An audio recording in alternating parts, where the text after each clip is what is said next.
Hello दोस्तों, तो आप सभी का स्वागत है। आज का हमारा टॉपिक है मुगल वंश। आज एक ही वीडियो में हम मुगल वंश के 2 शासकों को कंप्लीट करेंगे, जिसमें पहला मुगल वंश का संस्थापक है जिसका नाम है बाबर। बाबर को मुगल वंश का संस्थापक माना जाता है। बाबर का मूल नाम की बात करें तो इसका मूल नाम जहीरुद्दीन मोहम्मद बाबर था। इसका शासनकाल 1526 से 1558 ईस्वी तक माना जाता है, और कहीं कहीं पर ये 1558 की जगह 1557 भी लिखा है, इसलिए आपको ऑप्शन के अकॉर्डिंग जाना है। अब बात करते हैं बाबर का जन्म 1483 ईस्वी में फरगना में हुआ था, जो उज्बेकिस्तान में पड़ता है। और बाबर के पिता का नाम उमेर शेख मिर्ज़ा था, जो फरगना का राजा था और तैमूर वंशज था। अब बात करते हैं बाबर की माता का नाम। तो बाबर की माता का नाम जो है कुतुब निगार खानम था। ये मंगोल वंशज थी। और इन उमेर शेख मिर्ज़ा की बाबर के पिता की मृत्यु 1494 ईस्वी में हो जाती है। इसके बाद जो है बाबर इनके पिता तैमूर वंशज थे और इनकी माता जो है मंगोल वंशज थी। इसलिए बाबर का मूल वंश चगताई वंश था। भारत में मुगल वंश की स्थापना बाबर के द्वारा हो जाती है। अब बात करते हैं बाबर का राज्याभिषेक। तो राज्याभिषेक बाबर का 1494 ईस्वी में हो जाता है। मात्र 11 वर्ष की आयु में हो जाता है फरगना में, इसके पिता की मृत्यु के बाद। अब बात करते हैं बाबर की आक्रमण। तो बाबर ने 1501 ईस्वी में समरकंद में आक्रमण किया और दूसरा आक्रमण 1504 में काबुल पर किया। अब बात करते हैं इसने 1507 ईस्वी में बादशाह, या जिसको बादशाह कहते हैं, उसकी उपाधि धारण की। और इसने कलंदर की उपाधि भी धारण की, क्योंकि ये बहुत उदार माना जाता था। उदारता के कारण इसने कलंदर की उपाधि धारण की और एक काजी की उपाधि धारण की। खानवा के युद्ध के बाद इसने काजी की उपाधि धारण कर ली और पानीपत के प्रथम युद्ध के बाद इसने कर ली कलंदर की उपाधि धारण। अब बात करते हैं बाबर के बारे में इम्पोर्टेंट फैक्ट। तो बाबर जो है मुबाइयान शैली का जन्मदाता है। क्वेश्चन बनता है कि मुबाइयान शैली का जन्मदाता कौन था? तो बाबर था। बाबर एक अलंकार शास्त्री था, जिसने रियाल ए उसज की रचना की। और बाबर ने एक नई शैली का विकास किया जिसका नाम था खत ए बाबरी। खत ए बाबरी नामक लिखता था शैली। और इसने अपनी आत्मकथा बाबरनामा जो है वो तुर्की भाषा में लिखी है। और बाबर खां जो है पायंदा खां के नाम, पायंदा खां एवं अब्दुल रहीम खान खाना का जो है फारसी में अनुवाद जो है करता था और अंग्रेजी में बेवरेज द्वारा करता था। फारसी में अनुवाद पायंदा खां एवं अब्दुल रहीम खान खां के नाम से करता था और अंग्रेजी में बेवरेज द्वारा करता था। और इसने अपनी आत्मकथा बाबरनामा तुर्की भाषा में लिखी है। बाबर को सड़कों को नापने के लिए गजी बावरी नामक इसने पैमाना चलाया। और बाबर के द्वारा 2 नए महत्वपूर्ण खेल शुरू किए गए, जिसका नाम था गंजीफा। गंजीफा होता था ताश का खेल और दूसरा खेल था इसका इश्कबाजी, जिसमें कबूतरों की रेस कराई जाती थी। अब बात करते हैं बाबर ने आगरा में ज्यामिति विधि से नूर-ए अफगान यानी आराम बाग की स्थापना कराई और शाहरुख नामक चांदी की सिक्के चलाए बाबर ने। अब बात करते हैं बाबर के द्वारा कराए गए निर्माण, जो हर एग्जाम में पूछता है। तो बाबर के द्वारा कराया गया निर्माण, तो काबुली बाग मस्जिद का निर्माण बाबर ने कराया और जामा मस्जिद का निर्माण भी बाबर ने कराया और आगरा की मस्जिद का निर्माण भी बाबर ने कराया और बाबरी मस्जिद मीर बाकी द्वारा, इसके सेनापति के द्वारा कराया गया बाबरी मस्जिद का निर्माण। अब बात करते हैं बाबर की आक्रमण। तो बाबर जो है 1518 से 1519 के बीच जो है बाजौर में भेरा भेरी का युद्ध होता है। इसमें यूसुफ गाई जाति को हराया इसने बाबर ने। दूसरा युद्ध होता है पानीपत का प्रथम युद्ध, 21 अप्रैल 1526 ईस्वी को माना जाता है। और बाबर ने इसमें इब्राहिम लोदी को हराया। प्रथम पानीपत का युद्ध पूछा जाता है कि प्रथम पानीपत का युद्ध किस किस के मध्य हुआ? तो बाबर के मध्य और इब्राहिम लोदी के मध्य। जिसमें बाबर बाबर की जीत का श्रेय जो है इनकी निशानेबाजों को जाता है, जिसमें निशानेबाज जो है उस्ताद अली एवं मुस्तफ़ा द्वारा लगवाए गए और इसने इसी युद्ध के बाद जो है कलंदर की उपाधि धारण कर ली थी। और युद्ध में इसने एक पद्धति का प्रयोग किया था जिसका नाम था तुलुगामा पद्धति, और इसने तोपों की सजावट की थी उस्मानी पद्धति द्वारा। पूछता है कि बाबर ने अपनी तोपों की पद्धति सजावट कौन सी पद्धति के द्वारा की थी। तीसरा युद्ध था इसका खानवा का युद्ध, जो 17 मार्च 1527 को हुआ था। इस युद्ध में इसने बाबर ने राणा सांगा को हराया और इस युद्ध के बाद जो है इसने गाजी की उपाधि धारण कर ली। और एक इसने नारा भी दिया इसी युद्ध में, जिहाद का नारा दिया।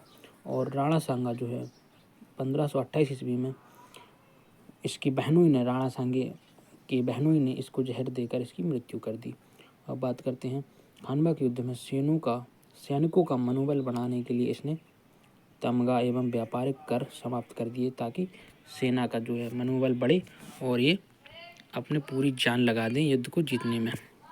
अब आता है चौथे नंबर का युद्ध, चंदेरी का युद्ध।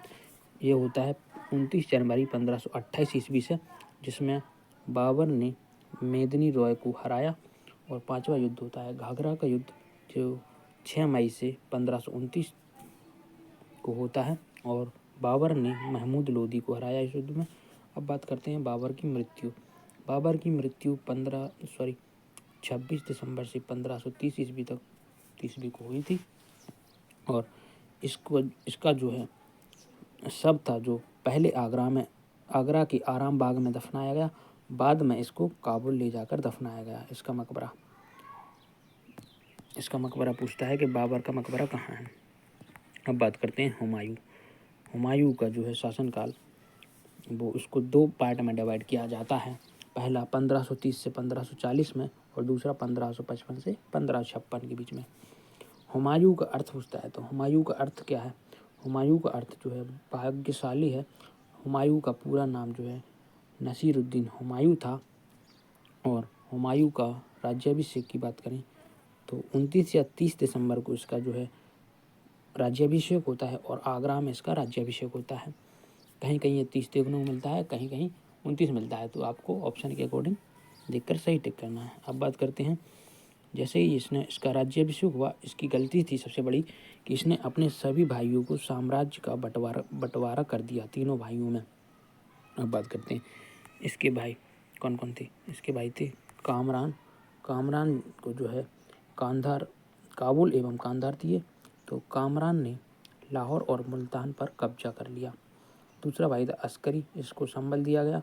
तीसरा भाई था हिंदल, इसको मेवात दिया गया। अब बात करते हैं, एक क्वेश्चन बनता है, लगभग बहुत बार पूछा गया है कि हुमायूं की बहन गुलबदन बेगम ने हुमायूं नामा का जो है रचना की है, कि हुमायूं नामा की रचना किसने की है, तो गुलबदन बेगम ने की है। हुमायूं की बहन थी जो, और फारसी भाषा में हुमायूं नामा की रचना हुई है। अब बात करते हैं हुमायूं ने विवाह। तो बात करते हैं हुमायूं के विवाह। तो हुमायूं ने 1541 ईस्वी में मीर बाबा, या जिनको मीर अली कहते हैं, उनकी पुत्री हमीदा बानो बेगम से निकाह किया और इसने दीन पनाह नगर की स्थापना की। कि दीन पनाह नगर की स्थापना कौन से शासक ने की, कौन से मुगल शासक ने की, तो हुमायूं ने की। और हुमायूं ने आक्रमण किया, कालिंजर पर आक्रमण किया 1531 ईस्वी में। इस जो यूपी के बांदा में पड़ता है, उत्तर प्रदेश के, इसमें हुमायूं ने प्रताप रुद्रदेव को हराया। और दूसरा युद्ध आता है दोहरिया का युद्ध। तो दोहरिया के युद्ध में जो है 1532 ईस्वी में होता है, जिसमें हुमायूं ने महमूद लोदी को हराया। और तीसरा होता है चुनार पर आक्रमण, चुनार के किले पर आक्रमण करता है, जिसमें हुमायूं एवं सूर खां, या जिसको शेर खां भी कहते हैं, इसकी मध्य हुआ। और 4 माह बाद जो है इस युद्ध में जो है समझौता हो जाता है, जिसमें चुनार जो है मिर्ज़ापुर में पड़ता है। और ये युद्ध होता है 1532 ईस्वी में, जौनपुर के पास गोमती नदी के किनारे पर बसा है जो है चुनार का किला। अब बात करते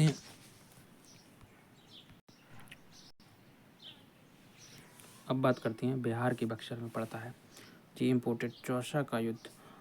ये बिहार के बक्सर जिले में पड़ता है। ये 1539 ईस्वी में होता है। शेर खां ने हुमायूं को हराया इस युद्ध में, और शेर खां ने शाह की उपाधि धारण कर ली हुमायूं को हराने के बाद। अब आगे चलते हैं कन्नौज या बिलग्राम का युद्ध। तो कन्नौज या बिलग्राम का युद्ध जो है वो 1540 ईस्वी में होता है, जो शेर खां ने हुमायूं को हराया काफ़ी। और अब बात करते हैं सरहिंद तथा मच्छीवाड़ा का युद्ध। तो सरहिंद तथा मच्छीवाड़ा का युद्ध जो है, हुमायूं ने सिकंदर सूरी को हराया इस युद्ध में, जिसमें हुमायूं का नेतृत्व बैरम खां ने किया था। और अगर हुमायूं के मकबरे की बात करें, हुमायूं का मकबरा जो है दिल्ली में स्थित है। इसका निर्माण जो है हाजी बेगम, या जिसको हमीदा बानो बेगम कहते हैं, उसने बनवाया। और इसका वास्तुकार की बात करें तो मिर्जा घियाथ इसका वास्तुकार था। और इसकी अब बात करें इसकी मृत्यु कहाँ होती है, तो इसकी मृत्यु जो है 1 जनवरी कहीं पर आपको 1 जनवरी भी मिलेगा, और कहीं पर ये 27 जनवरी भी मिलता है। तो 27 जनवरी या 1 जनवरी 1956 को दीन पनाह पुस्तकालय की सीढ़ियों से गिरकर हो गई थी। तो पूछा जाता है कि कौन सा मुगल शासक था जिसकी मृत्यु जो है पुस्तकालय की सीढ़ियों से गिरकर हो गई थी, तो हुमायूं था। और इस दीन पनाह नगर नामक शहर की स्थापना इसी के द्वारा की गई थी। अब हुमायूं जो है ज्योतिष विद्या में विश्वास रखता था। सप्ताह के 7 दिन अलग अलग रंग के कपड़े पहनता था। और लेन पूल ने कहा इसकी मृत्यु पर जो है लेन पूल ने कहा कि ये जीवन भर लड़खड़ाता रहा, और लड़खड़ाते हुए ही मृत्यु हो गई। तो लेन पूल ने कहा था ये बात। अब बात करते हैं शेरशाह सूरी। तो शेरशाह सूरी का जो मूल नाम था, उसका मूल नाम फरीद था। इसका शासनकाल 1540 से 1545 तक रहा है। अब बात करते हैं शेरशाह सूरी का पिता का नाम हसन खां था, जो सासाराम के जमींदार थे। उपाधि शेर शाह ने जो है मोहम्मद बहार खां लोहानी द्वारा उपाधि धारण की। अब बात करते हैं शेरशाह सूरी के पुत्र का नाम क्या था, तो शेरशाह सूरी के पुत्र का नाम इस्लाम शाह था। अब बात करते हैं शेरशाह सूरी के द्वारा कराए गए निर्माण। तो इसने रोहतासगढ़ का किले का निर्माण कराया, और किला कोहिना का निर्माण भी शेरशाह सूरी द्वारा ही कराया गया। और एक और आता है इसमें कि शेरशाह सूरी ने ग्रैंड ट्रंक रोड का भी निर्माण कराया। अब बात करते हैं शेरशाह सूरी की मृत्यु 1545 ईस्वी में कालिंजर किले के आक्रमण के दौरान उक्का नामक आग्नेय एक अस्त्र होता था, उक्का नामक आग्नेय अस्त्र चलाने का हो गई थी। इसके ही ऊपर गोला गिर गया था और इसकी मृत्यु हो गई थी। तो इसका मकबरा जो है सासाराम बिहार में पड़ता है। बिहार में इसने स्वयं बनवाया था पहले से ही कि जब मेरी मृत्यु हो तो मुझको इसी मकबरे में दफनाना। अब बात करते हैं शेरशाह सूरी द्वारा कराए गए निर्माण। तो शेरशाह सूरी द्वारा कराए गए निर्माण, इसने जीटी ट्रंक रोड का निर्माण कराया। इसको हम ग्रैंड ट्रंक रोड के नाम से भी जानते हैं। इसने कबूलियतनामा और पट्टा प्रथा की शुरुआत की। डाक प्रथा का प्रचलन जो है शेरशाह सूरी के द्वारा किया गया। इसने भूमि मापन के लिए सिकंदरी गज एवं सन की डंडी का प्रयोग किया। और रोहतासगढ़ का किला और किला कोहिना दिल्ली का निर्माण कराया। भूमि माप के लिए 32 अंक वाला सिकंदरी गज एवं सन की डंडी का प्रयोग किया। आई होप आपको वीडियो अच्छी लगी हो। अगर वीडियो अच्छी लगी हो तो वीडियो को लाइक करना, चैनल को सब्सक्राइब करना, और ऐसे ही जुड़े रहिए हमारे चैनल के साथ आगे हिस्ट्री की वीडियो देखने के लिए। तो थैंक यू, बाय बाय।